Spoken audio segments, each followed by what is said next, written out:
አንድ አምላክ በሚሆን በአብ በወልድ በመንፈስ ቅዱስ ታኅሳስ 4 በዚች ቀን የሊቀ ሐዋርያት ቅዱስ ጴጥሮስ ወንድም የተመሰገነ ቅዱስ ሐዋርያ እንድርያስ በምስክርነት አረፈ። ለዚህም ቅዱስ ይሰብክ ዘንድ ዕጣው በሌላ ሀገር ወጣ። እርሷም ብዙዎች በቅዱስ ጴጥሮስ ትምህርት አምነው ነበር። አንደበቱ የሚጥም በሥራ ሁሉ በአምልኮቱ የተወደደ ያማረ ደቀ መዝሙሩ ፊልሞና አብሮት ነበረ። ሐዋርያ እንድርያስም ከፍ ካለ ቦታ ላይ ወጥቶ ጣዕም ባለው አንደበቱ ከቅዱሳት መጻሕፍት እንዲያነብ አዘዘው። የጣዖታት ካህናትም የሐዋርያ እንድርያስ መምጣቱን በሰሙ ጊዜ አማልክቶቻቸውን ይረግሙ እንደሆነ ሊጣሏቸው ሽተው የጦር መሳሪያቸውን ይዘው መጡ። በዚያንም ጊዜ ፊልሞና በቤተ ክርስቲያን ውስጥ ከወርቅና ከብር የሰው እጅ ሥራ የሆኑ የአሕዛብ አማልክቶቻቸው አፍ አላቸው አይናገሩም፣ ዓይን አላቸው አያዩም፣ ጆሮ አላቸው አይሰሙም፣ አፍንጫ አላቸው አያሸቱም፣ እጅ አላቸው አይዳስሱም፣ እግር አላቸው አይሄዱም፣ በጉሮሯቸውም አይናገሩም፣ የሚሰሯቸውና የሚያምኑባቸው ሁሉ እንደነርሱ ይሁኑ እያለ ሲያነብ ሰሙት። ስለ ቃሉ ጣዕም እና ስለ ንባቡ ማማር ልባቸው ከክህደት መሳሪያ ተፈታ። ወደ ቤተ ክርስቲያንም ገብተው ከሐዋርያ እንድርያስ እግር በታች ሰገዱ። ክብር ይግባውና በጌታችን በኢየሱስ ክርስቶስ አመኑ። እርሱም የቤተ ክርስቲያን ትምህርትን አስተምሮ የክርስትና ጥምቀትን አጠመቃቸው። ከእሳቸውም ጋር ጣዖትን ከሚያመልኩ ውስጥ ብዙዎች አምነው ተጠመቁ። በዚያ ወራትም እንዲሆነ በልዳ ሀገር አቅራቢያ ስሙ ዮሐንስ የሚባል አንድ ቄስ ነበረ። ለእርሱም አንድ ልጅ አለው። እርሱም ከባልንጀራው ጋር ሲጫወት በድንገት ገደለው። የሟች አባትም ልጅህን የገደለ ልጅህን አሳልፈህ ስጠኝ ሲል ቀሲስ ዮሐንስን ያዘው። ቀሲስ ዮሐንስም የአገር ሰዎችን ሄጄ ሐዋርያ እንድርያስን እስከማመጣው ዋሱንኝ፣ እርሱ የሞተውን ያስነሳልኛልና ብሎ ለመናቸው። እርሱም በተዋሱት ጊዜ ቀሲስ ዮሐንስ ወደ ሐዋርያ እንድርያስ ሄዶ ችግሩን ሁሉ ነገረው። ሐዋርያ እንድርያስም ቀሲስ ዮሐንስን እንዲህ አለው፣ ከእኔ ዘንድ የሚጠመቁ ብዙ ሕዝቦች ስላሉ ከአንተ ጋር ይሄድ ዘንድ አይቻለኝም። ግን ደቀ መዝሙሬ ፊልሞና አብሮ ይሂድ፣ እርሱ የሞተውን ያስነሳልሃል አለው። ሐዋርያ እንድርያስም ከቄሱ ጋር ሄዶ የሞተውን ያስነሳለት ዘንድ ፊልሞናን አዘዘው። ወደ ከተማም ሲቀርቡ ቄሱንና ፊልሞናን ሰዎች በከተማ ውስጥ ሁከት ሆኗልና አገረ ገዢው እንዳይገድላችሁ ወደ ከተማ ትግቡ አላቸው። ፊልሞናም እንዲህ አለ፣ እኔ የመምህሬን ትእዛዝ መተላለፍ አልችልም። የሞተውን ለማስነሳት እሄዳለሁ እንጂ መኮንኑ ቢገድለኝ መምህሬ እንድርያስ መጥቶ እኔንም አስቀድሞ የሞተውንም ያስነሳል። ሲገባም መኮንኑ ኒቆሮስን ተገናኘውና ፊልሞና እንዲህ አለው፣ ሀገርን ለምን ታጠፋለህ? የሾሙ ከክፉ ነገር ሁሉ ሀገርን ልትጠብቅ አይደለምን? መኮንኑም ይህን ሰው ነፍሰ ገዳይ ይመስላል አለ። ወታደሮችም ይዛችሁ ሰቅላችሁ ግረፉት አላቸው። ወታደሮችም ይገርፉት ዘንድ ይዘው ሰቀሉት።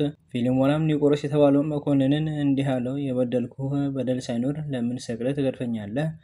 እኔ ታናሽ ብላቴና ስሆን ደቀ መዝሙሩ እኔን ሰቅለው ሲገርፉኝ ይመለከት ዘንድ ለመምህሬ እንድርያስ ማን በነገረው አለው። ወደ ወታደሮችም ፊቱን መልሶ እንዲህ አላቸው፣ ከውስጣችሁ የሚራራና የሚያዝንልኝ የለም። በመሰቀልና በመገረፍ እንዳለው ሄዶ ለመምህሬ እንድርያስ ስለ እኔ ይነግረው ዘንድ አለ። ከቃጠሉ ጣዕም የተነሳ ወታደሮቹ ተሰብስበው መጥተው አለቀሱ። በዚያንም ጊዜ አዋፍ ሁሉ መጥተው እኛን ላከን ብሎ ተናገሩት። ድንቢጥ ቀርባ እኔ በአካሌ ቀላል ነኝና እኔ ላከኝ አለችው።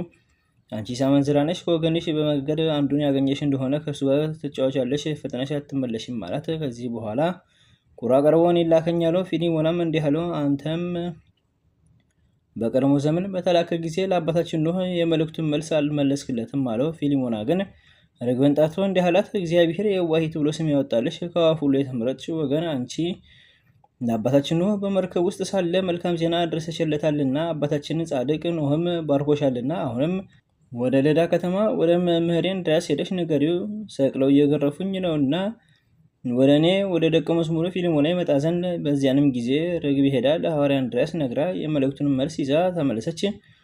የተባረከች ርግብም ለፊልሞና መምህር እንድርያስ እኔ እመጣለሁና አይዞ በርታ ብሎሃል አለችው።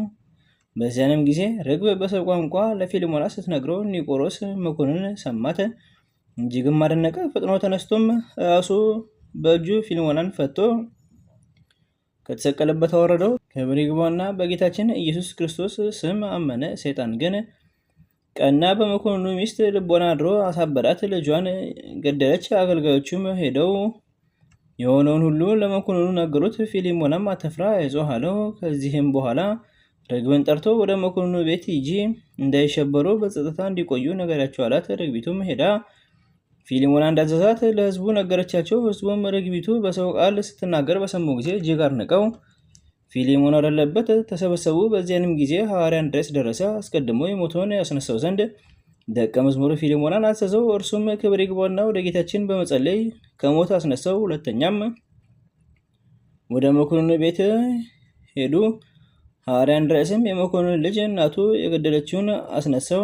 የመኮንኑ ሚስት አዳናት። ከእርሷ የወጣውንም ያንን ጋኔን ይዞ በሰው ሁሉ ፊት ምድርን ከፍቶ ወደ ጥልቅ አሰጠመው። ከዚህ በኋላ ሐዋርያ እንድርያስ ርግብን ጠርቶ እድሜሽ ስንት ነው አላት። እርሷም 8 ዓመት ነው አለችው። እርሱም ለደቀ መዝሙሬ ስለታዘዝሽ ወደ ዱር ሂጂ፣ ለዓለም ሰዎች ከመገዛት ነጻ ሁኚ አላት። ወዲያውኑ ሄደች። ሕዝቡም ይህን ድንቅ ስራ አይተው አምነው ሁሉም የክርስትና ጥምቀትን ተጠመቁ።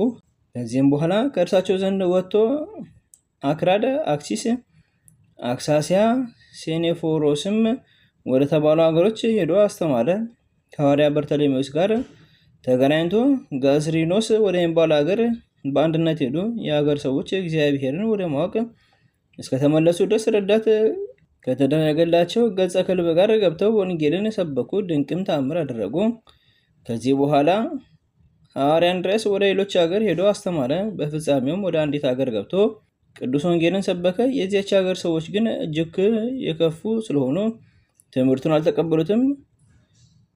ከቅዱስ ሐዋርያ እንድርያስም ድንቅ ተአምራት ስላዩ ያመኑ አሉ። ያላመኑ ግን ወደ እነርሱ እንዲመጣና እንዲገድሉት በቅዱስ እንድርያስ ላይ ክፉ ምክርን መክረው በተንኮል ወደ እርሱ መልእክተኞችን ላኩ። መልእክተኞችም ወደ ቅዱስ እንድርያስ ሲደርሱ ማራኪ የሆነ ትምህርቱን ሰሙ።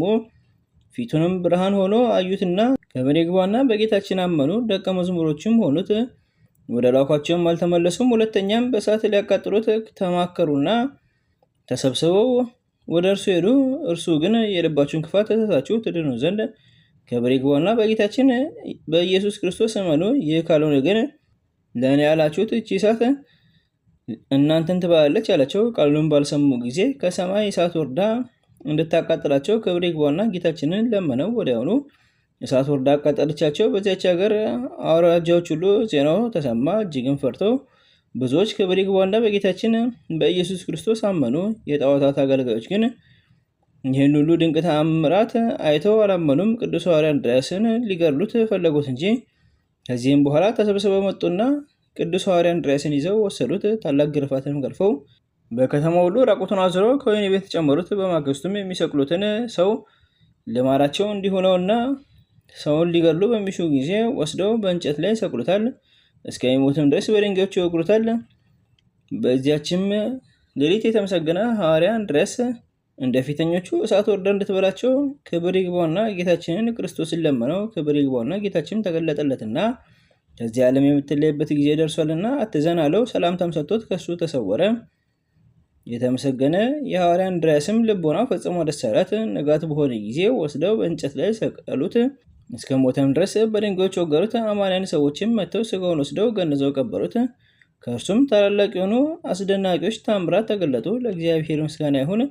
እኛንም በቅዱስ በሐዋርያ እንድርያስ ጸሎት ይማረን፣ በረከቱም ከኛ ጋር ትኑር ለዘላለሙ አሚን። በዚችም ቀን የቅዱስ የአባ ጸአ፣ የአባ ያዕቆብ፣ የዘካርያስ፣ የስምዖን፣ የታወድራና የታወፍልያ መታሰቢያቸው ነው። በረከታቸው ከኛ ጋር ትኑር ለዘላለሙ አሜን።